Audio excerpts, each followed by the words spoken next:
and welcome to part 4 of our Tuesday Tips series on preparing for your MOR. I'm Ebony Hall, in for Vicki Bell. As promised, today we will talk about Addendum A of the HUD 9834 form. We'll call the first of this three-part session Getting Started. As you know, Addendum A is referred to as the Tenant File Review Worksheet. The reviewer will complete a copy of this worksheet for each file reviewed. The first section just gives general information such as the type of review, the effective date of the certification reviewed, and the type of certification. The reviewer will list the family name, the unit number, the move-in date, and the bedroom size. Part A deals with household information. The first question asks if the application is complete, including the date and time received by the owner agent. With that in mind, it's time for a think question. Why do you think the date and time the application is received is an important fact?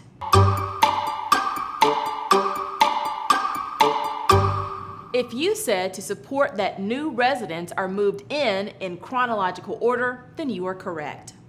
Also, the reviewer will look to see if the date and time on the application is in order of the date and time the applicant is placed on the waiting list.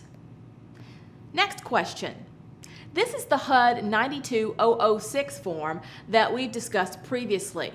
Please note, in bold, it states that the tenant completion of this is optional, but you must still have a form in the resident's file with the correct acknowledgement even if the resident refuses to complete it. Question 3 asks if the EIV existing tenant search results are in the file. Now note, this only applies to move-ins after January 31st, 2010. This is usually a common MOR finding because either management forgets to place the document in the file or fails to run the required report. There are other household eligibility questions, but we want you to pay close attention to number 9. It references the HUD 9887 and 9887A forms. Here's a second think question. How often does this form have to be signed?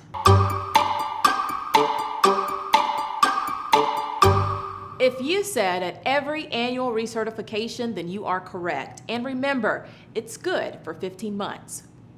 Question 10 deals with the brochures and pamphlets that are given to the residents annually. This is often another common finding because management has acknowledgments for the move-in but not the annual recertifications. Lastly today, let's look at Part B of the Addendum A. This section refers to verifications and if the items have been properly verified and documented. The following documents must be verified and in the resident's file.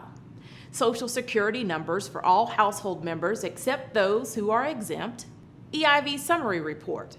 These are usually done at annual recertification, and it is a finding if the report is not in the AR file. Criminal and drug screening. Sex offender registration. You should check in each state where the household members have resided. As mentioned before, this is usually a common finding. Citizenship and disability status, student status, and household age verifications. Next week, we'll look at sections C through G on HUD Form 9834. If you don't yet have a copy, go ahead and download one right now. We'll see you next week.